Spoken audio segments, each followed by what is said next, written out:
Welcome to the Rachel Varga podcast. I'm your host, Rachel Varga, double board certified aesthetic nurse specialist since 2011 with over 20,000 rejuvenation procedures performed. I'm an international clinical trainer for other physicians and nurses as well, celebrity skin expert, having been featured on some of the world's top proactive aging podcasts, and much, much more. Learn more at rachelvarga.ca and enjoy today's episode.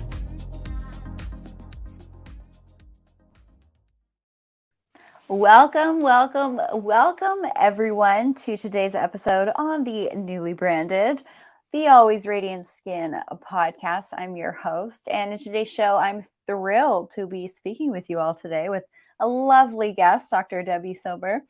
And we're going to be discussing how radiant relationships lend to becoming a more radiant version of ourselves.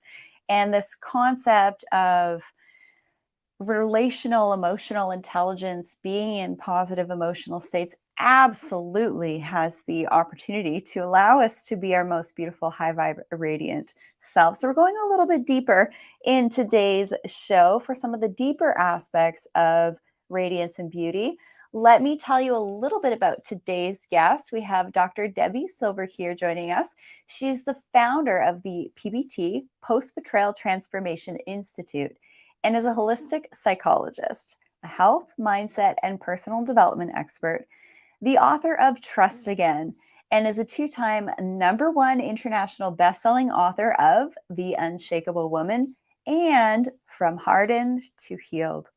Her podcast, From Betrayal to Breakthrough, is also globally ranked within the top 1.5% of podcasts. Her recent PhD study on how we experience betrayal made 3 groundbreaking discoveries that changed how we experience betrayal and how long it takes to heal. In addition to being on Fox, CBS, The Dr. Oz Show, TEDx twice, and more, she's an award-winning speaker and coach dedicated to helping people move past their betrayals, as well as many other blocks, preventing them from health, work, relationships, confidence, and the happiness that they desire the most of.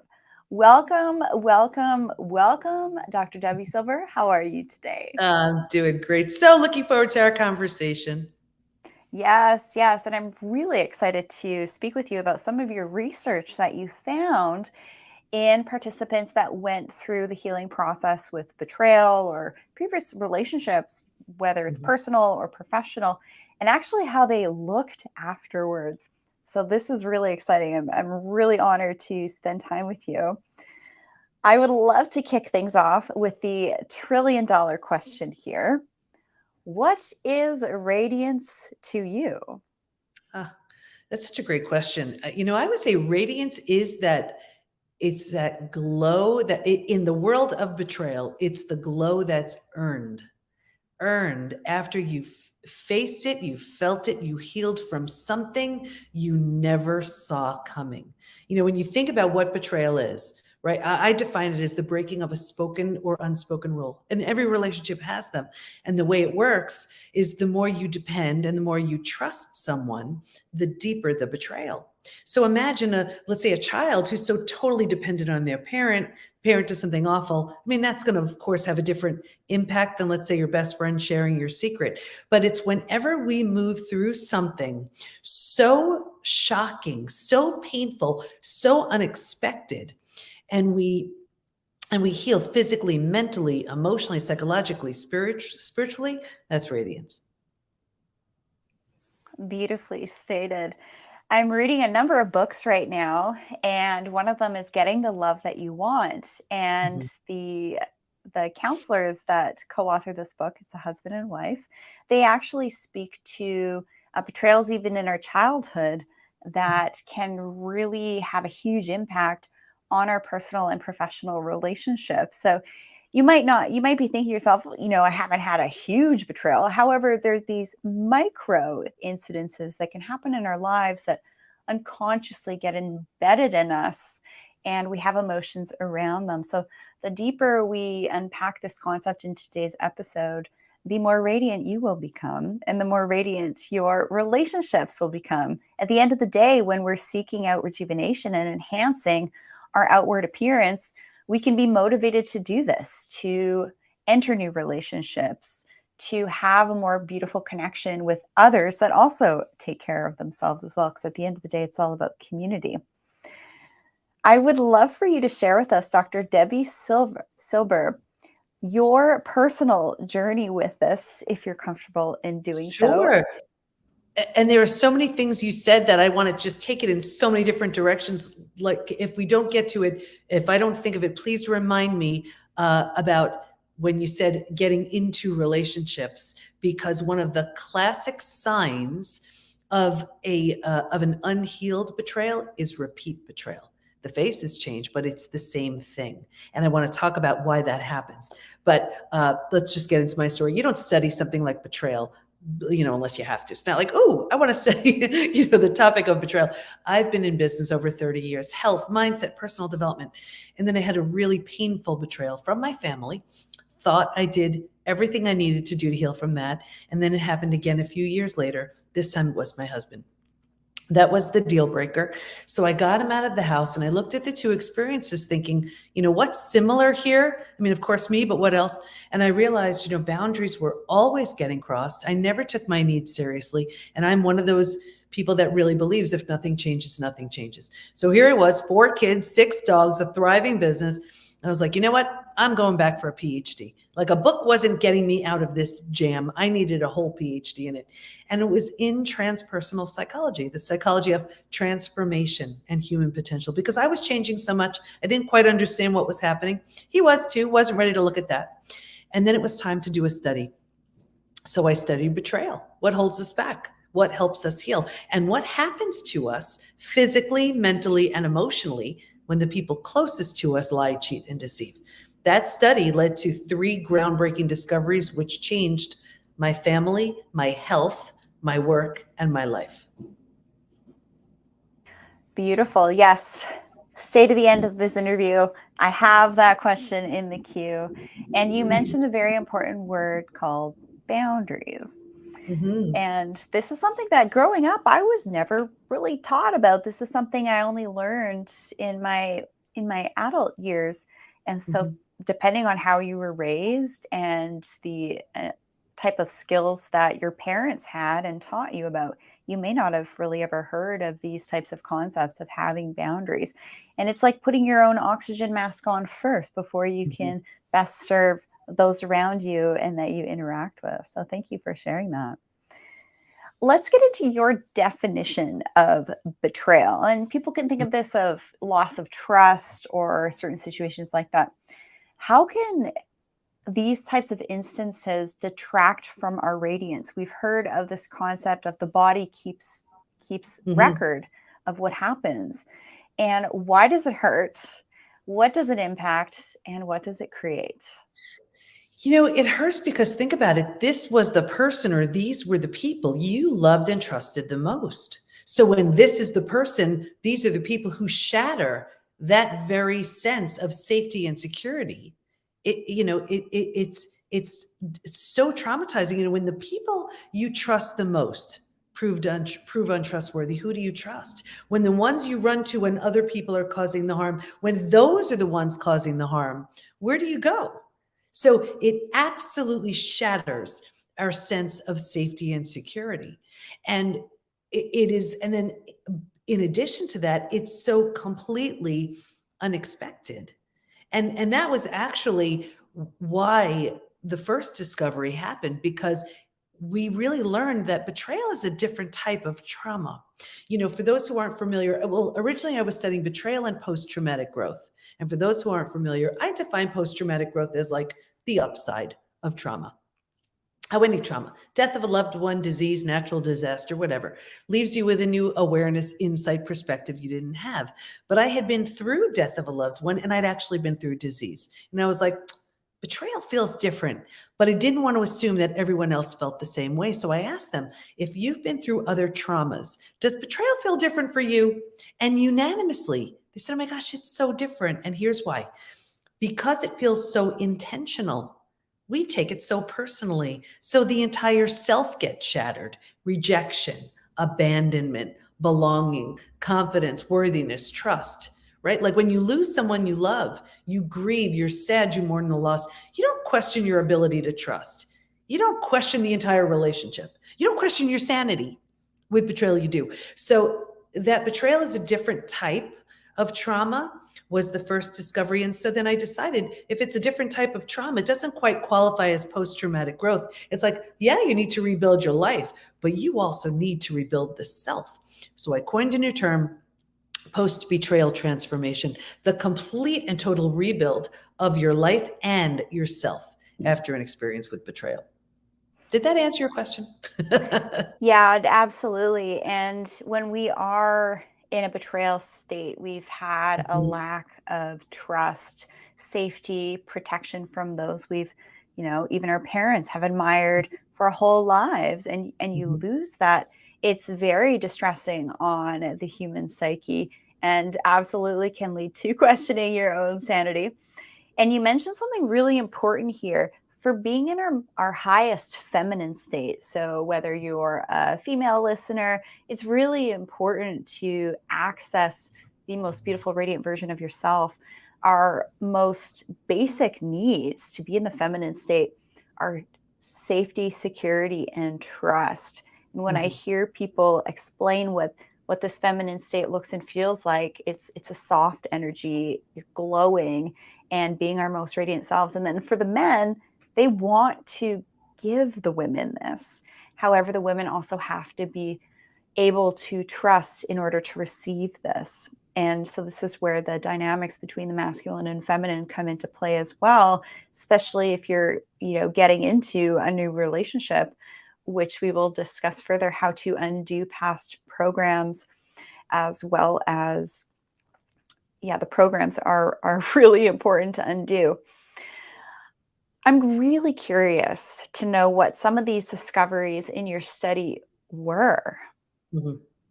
So the first one was that betrayal is a different type of trauma. So it needs its own name, which is now called post-betrayal transformation.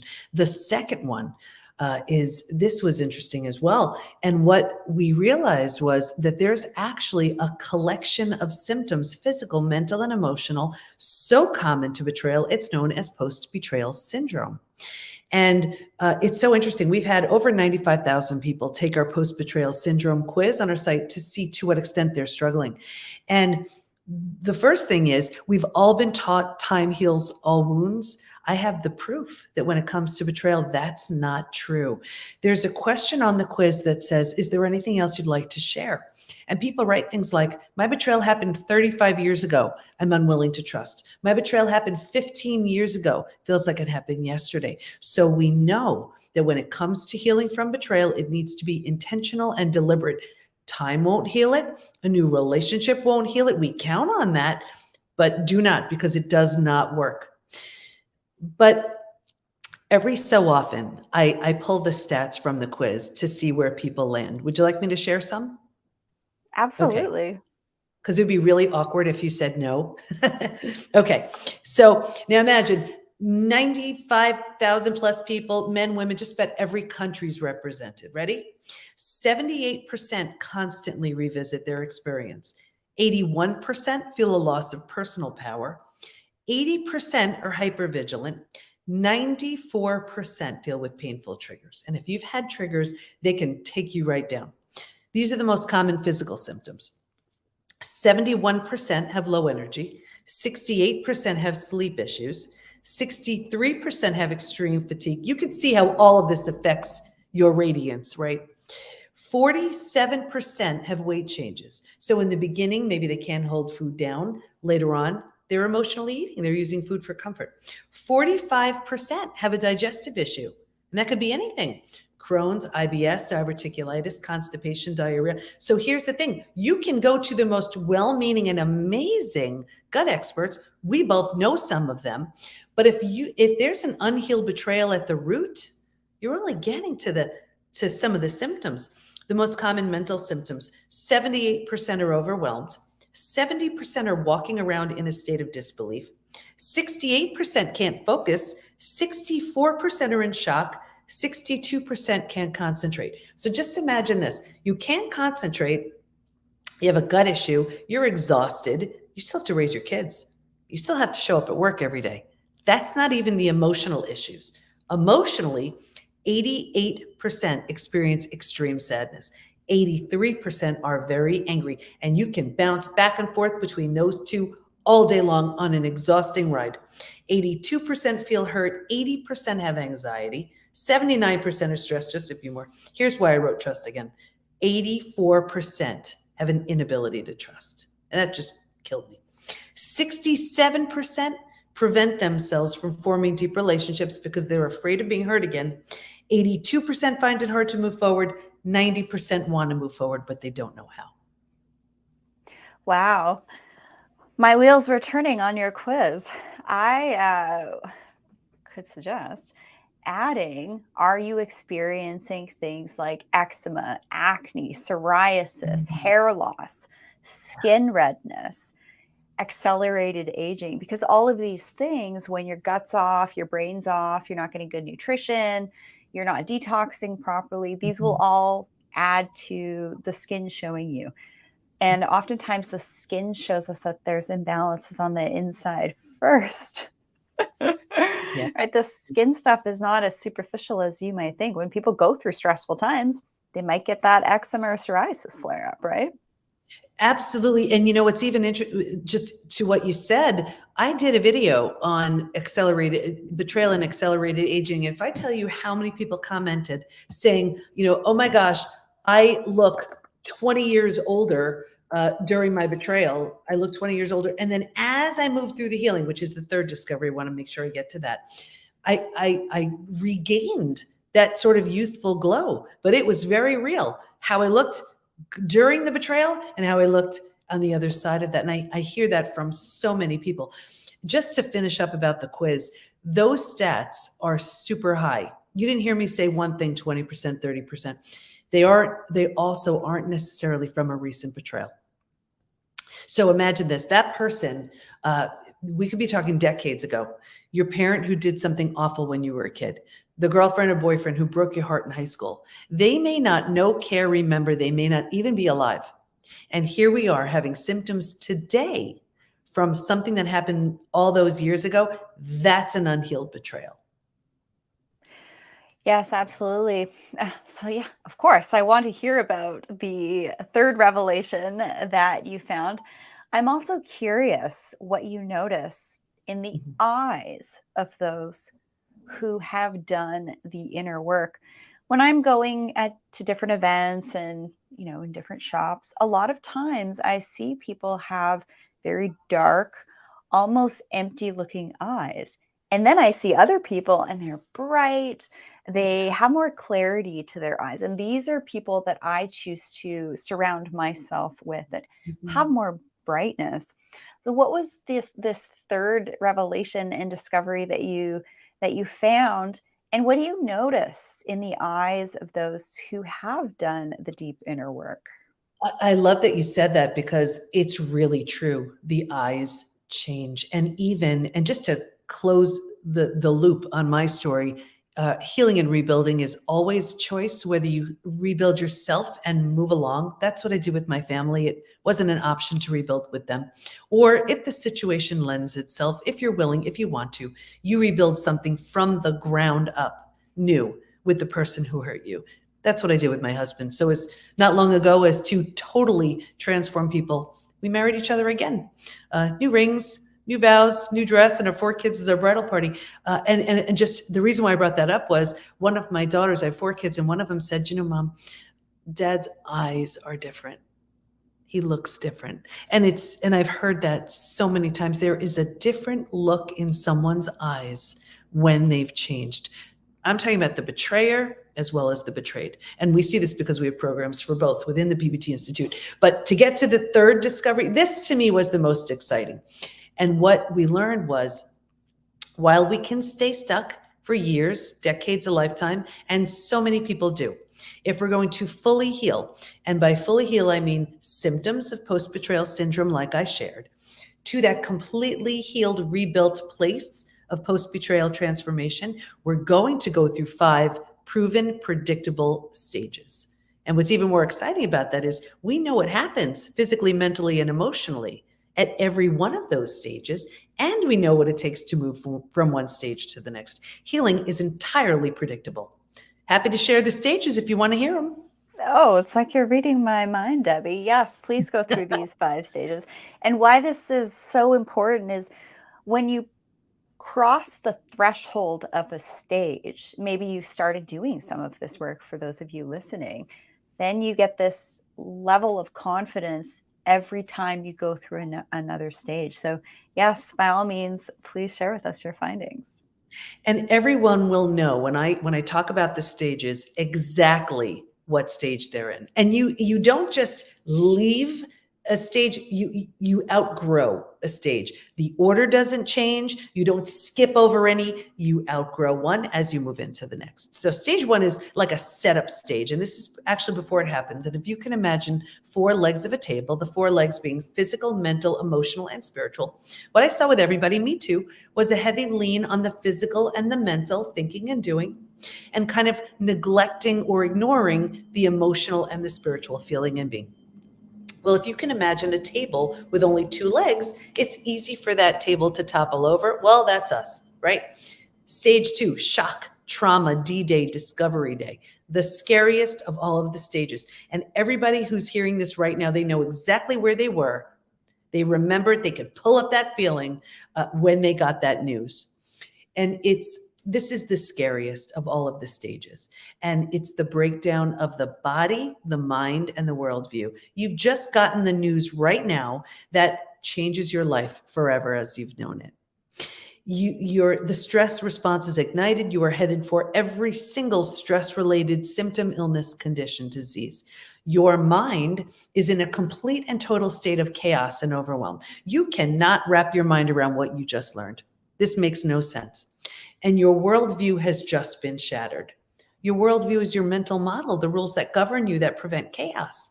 Don't go there. Trust this person. This is how life works. And in one earth-shattering moment or series of moments, every rule you've held to be real and true has just shattered. The bottom is truly bottomed out on you, and a new bottom hasn't been formed yet. It's terrifying. One of my study participants, I remember she said, you know what it felt like? It felt like every negative emotion you can imagine, getting punched in the gut and losing a child in a crowd all at the same time. It's awful. But think about it. If the bottom were to bottom out on you, what would you do? You grab hold of anything you could or anyone you could to stay safe and stay alive. And that's stage 3. Survival instincts emerge. It's the most practical out of all of the stages. If you can't help me, get out of my way. How do I survive this experience? Where do I go? Who can I trust? How do I feed my kids? Here's the trap though. Stage 3, by far, hands down, is the most common place we get stuck. And so many of the patients you see with all kinds of symptoms are tragically stuck in stage 3. Here's why. Once you've figured out how to survive your experience, because it feels so much better than the shock and trauma of where you just came from, we think it's good. We're like, okay, I got this. And because we don't know there's anywhere else to go, we don't know there's a stage 4 or a stage 5, transformation doesn't even begin until stage 4. But because we don't know there's anywhere else to go, we park here, we plant roots here. We're not supposed to, but we don't know that. And 4 things happen. The first thing is we start getting all these self-benefits. We like these. We get to be right. We like being right. We get our story. We get someone to blame. We get a target for our anger. We get sympathy from everyone we tell our story to. And on some level, it feels good. So we plant deeper roots. Again, we're not supposed to, but we don't know that. And because we're here longer than we should be, now the mind starts doing things like, well, maybe you're not that great. Maybe you deserved it. Maybe this, maybe that. So we plant deeper roots. Because these are the thoughts we're thinking, this is the energy we start putting out. Like energy attracts like energy. So now we start calling situations and circumstances and even relationships towards us to confirm, yep, this is exactly where you belong. The misery loves company crowd, they find you. This is when you join that lame support group where, it's like, oh, you think that's bad, this happened to me. And now you don't even want to heal because you'll outgrow your people. Or this is where people sabotage their growth because they don't want to outgrow their betrayer. So common. It gets worse, but I'll get you out of here. Because it feels so bad, but we don't know there's anywhere else to go. We're like, I have to get through my day. I have to work. I have to raise my kids. Right here, we start using food, drugs, alcohol, work, TV, keeping busy, anything to numb, avoid, and distract ourselves from this painful place. So think about it. We do it for a day, a week, a month. Now it's a habit, a year, 10 years, 20 years. Rachel, I could see someone 20 years out and say, that emotional eating you're doing, that numbing in front of the TV, do you think that has anything to do with your betrayal? And they would look at me like I'm crazy. And they would say, it happened 20 years ago. All they did was lock themselves in stage 3 and stay there. Does that make sense? Yes, absolutely. There are a few things I'd love to unpack here. And the concept of understanding negative and positive emotions are key. So what you're talking about when people are stuck in this, they go to support groups, they're talking about this, that, the other thing with people they interact with. They're reinforcing the story and the negative emotions. And in a live seminar I did with Dr. Joe Dispenza in a beautiful group, he describes this on sort of like your timeline, your energy timeline. And so many people do this. Girlfriends, guy friends, they get together and they hash out all the negative stuff that's going on. And what this is doing is it's creating this emotional thought loop that's negative. And it's actually taking away from experiencing new positive experiences and emotions. So that's not going to heal you. Just talking it out with those negative emotions is not good. However, the light at the end of the tunnel with this is that it allows people to experience contrast with these emotional states. When you're in that negative emotional state, you're going to have a lot of self-doubt. You're going to be worrying yourself. You're going to put yourself in adrenal fatigue, right? You're probably less likely to care for yourself properly. And then, yes, go to things like drug, alcohol, and entertainment to numb out. So it's really important to know what some of these emotional states are. So I'll read something here. Negative feelings, loneliness, embarrassment, depression, anger, anxiety, selfish, indecisive, dominating, compulsive, judging, guilt, regret, inadequacy, apathy, boredom, greedy, ruthless, hateful, giving, critical, rejecting, doubt, and all of these, remorse, shame. These are all negative emotional states. You want to notice when you're in that and when you're in that specific stage. And then, I would say to flip that script a little bit and focus on more of these positive feelings: creative, sensitive, inspired, imaginative, faithful, love, joy, peace, serenity, compassion, hopeful, enthusiastic, contented, accepting, expectancy, sincerity, harmony, compatibility, consistency, and faithfulness. And of course, love is right up there. Being in that more loving state is going to be, yes, like you said, attracting more things like that. So the other thing, I was in a group training call with a number of our community members, and someone joins the group call and says, "Hi, I'm a blah, blah, blah, blah, blah survivor." And I was like, oh my goodness. This person has taken their negative emotional experience and they've made it who they are. And I was completely turned off. I actually had to leave the group. I was like, oh, this is not an energy frequency match for me. So the more that you can identify when people are at a mismatch for who you're becoming, the better boundaries you have about, possibly engaging in conversations that's just going to reinforce those negative emotions. So you might find that you lose some friends and you make even better new ones. Have you found that? Well, and I'll tell you, as we move through this stages, that is so key in one of the things that happens as you move out of stage 3 to stage 4. But also, you mentioned just that negativity. And this is what we have: so many people coming into the PBT Institute with therapy trauma. I'm a psychologist, but I'm a coach first. And if anything glues you to stage 3, it's endlessly unpacking your story without a strategic plan to move into the next stage. And these well-meaning, amazing, therapists, counselors, whatever, they're just allowed to be, allowing you to be heard and giving you that space to be heard. Yes, there's a time and place for that. But when that becomes who you are and that becomes your identity, you don't know who you are without it. And we don't want to be without an identity. So the identity that we're becoming so familiar with is the one who's been betrayed, is the one who's in trauma, is the one who's stuck. If you're willing to let go of the small self benefits, grieve, mourn the loss, bunch of things you need to do, you move to stage 4. Stage 4 is finding and adjusting to a new normal. So here's where you acknowledge, I can't undo what happened, but I control what I do with it. Right there in that decision, you're turning down the stress response. You're not healing just yet, but at least you stopped the massive damage you were creating in stages 2 and stage 3. Stage 4 feels like if you've ever moved. If you've ever moved to a new house, office, condo, apartment, you're like, okay, we got this. It feels like that. But think about it. If you were to move, you don't necessarily take everything with you. You don't take the things that don't represent the version of you want to be in this new space. And what I found was, if your friends, this is to your point that you mentioned earlier, if your friends weren't there for you right here, you've outgrown them. And people ask me all the time, what the heck? I've had these friends 10, 20, 30 years. Is it me? Yes, it is. You're undergoing a transformation. And if they don't rise, they don't come. When you're recreating yourself, it is deliberate and intentional. It's like a Lego structure, that's sitting in the corner of a room and it's just built. Doesn't mean it's good, but it's just there. And then one day it's destroyed. This is where you say, I don't want to use that piece. I don't want to build it quite that way. I want to do it differently. I want to make it just so much better and more beautiful.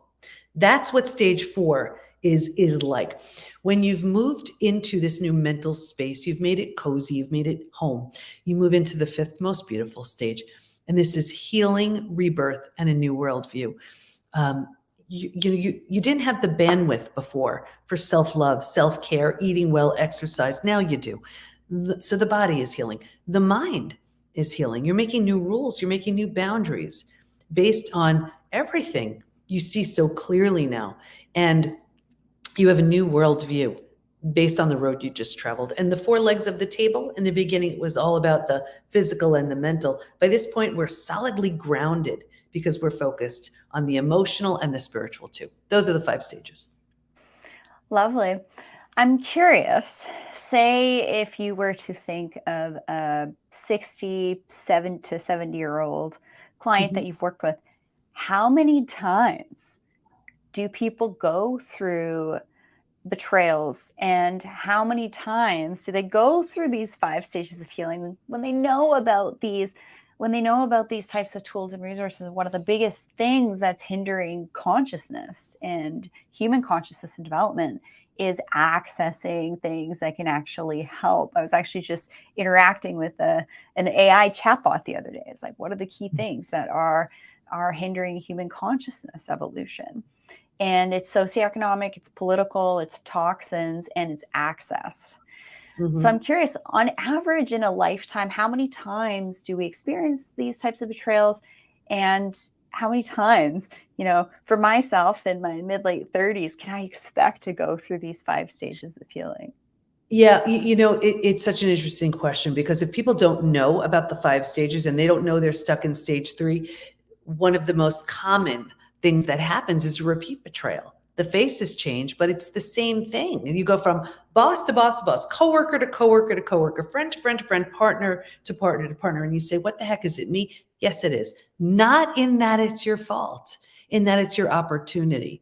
There's a profound lesson needing to be learned. You are lovable, worthy, and deserving.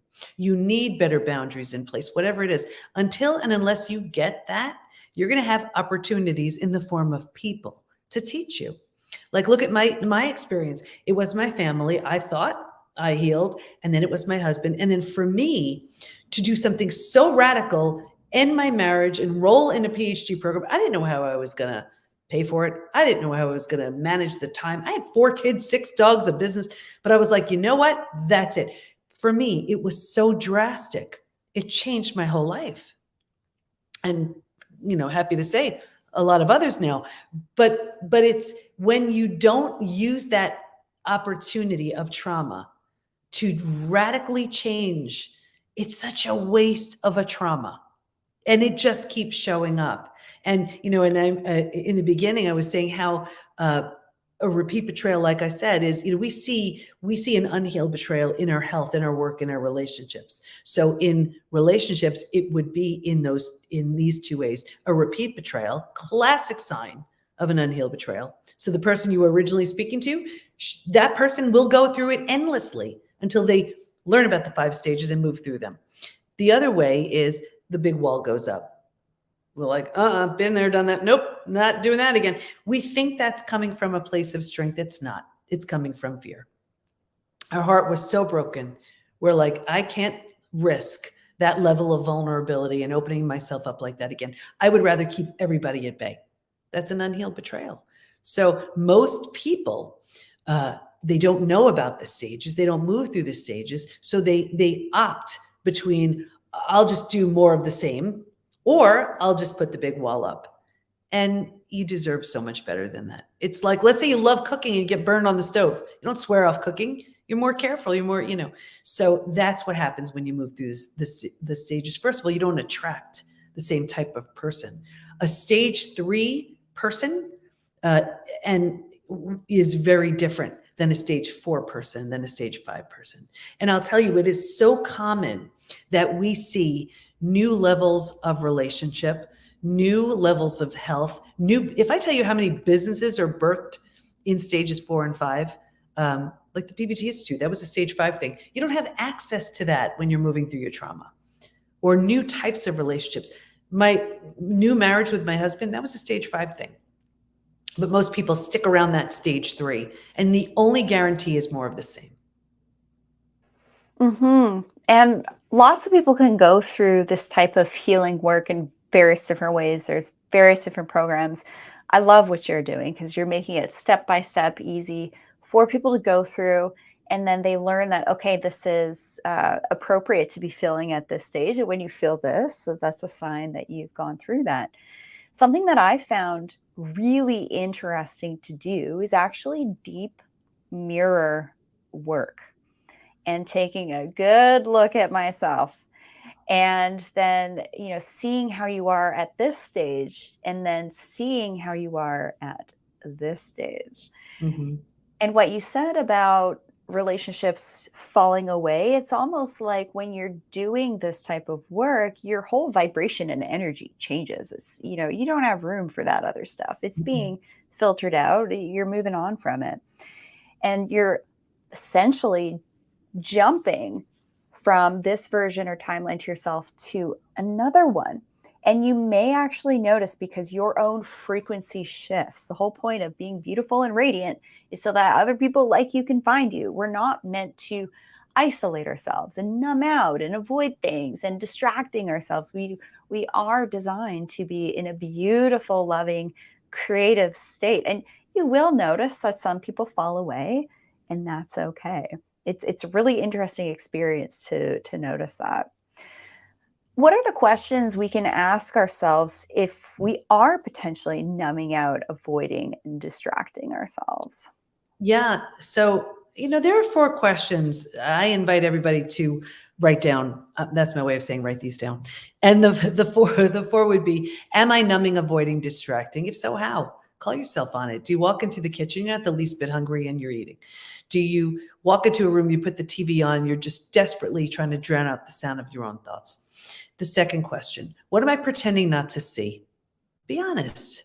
Am I pretending not to see that health issue that needs my attention? Am I pretending not to see my relationship is in trouble? Am I pretending not to see I hate my job? What are you pretending not to see? The third question, what's life going to look like in 5 to 10 years if I do nothing? Do exactly what you're doing. Play it out. 5 to 10 years. What does that look like? We don't want to do that, but do it. And then the fourth question, what can life look like in 5 to 10 years if I change now? I'm not saying that change will be easy, but transformation begins when you tell yourself the truth. Yeah, and taking a good hard look at yourself with the beautiful qualities that you have also. Yeah, this numbing out concept is really interesting. And one of the positions I like to take is the better we look after ourselves today with reducing exposure to environmental toxins that I just wrote in my paper: air, water, lighting, electromagnetics, and pathogen. Taking your vitamins, taking your adaptogens. When you hit these life obstacles, you're going to be better able and better equipped to overcome them more easily. Now we're moving into how can we best enter into new relationships, the new beautiful life of our dreams that we're putting in the frequency to receive and not repeat previous patterns and programs.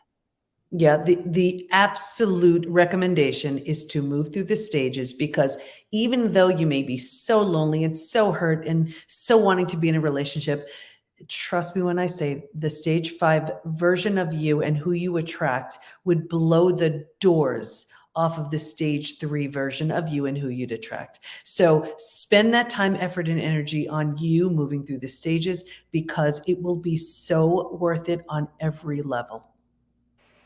Yes, and you can move through these stages without having it impact your skin and hair loss and brain fog. Yeah, you're going to need to take some time to, take things easy based on your energy. I love the table legs analogy. Yes, I've seen that before in other psychological resources that I found as well. So, talking now about which types of practices and programs help us move into more positive emotional states, move through these five stages of healing, and heal from previous negative emotional states and relationships to enter even more higher, greater, more loving ones. And of course, share with everyone your program as well. Yeah, sure. Thank you. So, I mean, everything is at the PBT, as in post betrayal transformation, thepbtinstitute.com. And all we do, we have it takes a minute to assess what stage you're in. And then we have live daily classes with our certified coaches. They're all certified in the 5 stages, but they all specialize in anything having to do with betrayal, reconciliation, divorce, narcissism, chronic pain, self-growth. And even our classes, we have master classes with amazing experts. I do open Q&A. We have our signature program, which literally moves you through the 5 stages. And you take classes that are numbered stage 2, let's say, and you see coaches that are really appropriate for stage 2. And you do all that till you get to stage 3. And you do all the stage 3 stuff until you get to stage 4 and stage 5 and beyond. So it's really, people come in, you don't have to stay a long time because it's so specific and so targeted towards the exact stage you're on. And you just move through the stages. And even because everything in there is research based, it's based on what the research proved we need to heal, even as far as the type of community. So the community we have, everybody gets it, but we're all there to lift and inspire. So it just works. I mean, it's just a very quick and easy way, not easy, quick way, specific way to move through the 5 stages. Beautiful. Well, thank you so much, Dr. Debi Silber, for sharing your resources. That's what nurses are trained to do. We're trained to be community resources, right? That's why I love having this show. And Debi's links to her program, her quiz are in the description of this episode. And do you have any closing words for everyone tuning into the show today? Yeah, I would say, 2 things. First of all, it's so painful. I've been there. I get it. It's one of the most painful of the human experiences. And I would also say, even if you have to say it a million times, it's worth it. Even though it happened to you, it's not about you. Do the work to move through the stages and become a version of yourself who is predictable. Beautiful. Well, thank you for taking the time to be here and share your beautiful radiance with us. I see you as just this beautiful, radiant woman helping others live their best lives. And at the end of the day, that's my mission as well. Well, thank you, everyone, for joining us on the Always Radiant Skin podcast. As you know, this isn't medical advice, it's educational information only. If you think you have a medical condition, you must seek the guidance of a licensed physician. And everybody, see what Dr. Debi Silber is up to. Join her program. Check out some of her free resources. Take her quiz and see maybe where you are. And let us know how you're doing on your beautiful, radiant journey as well. Have a lovely day, everyone, and I will see you again right here.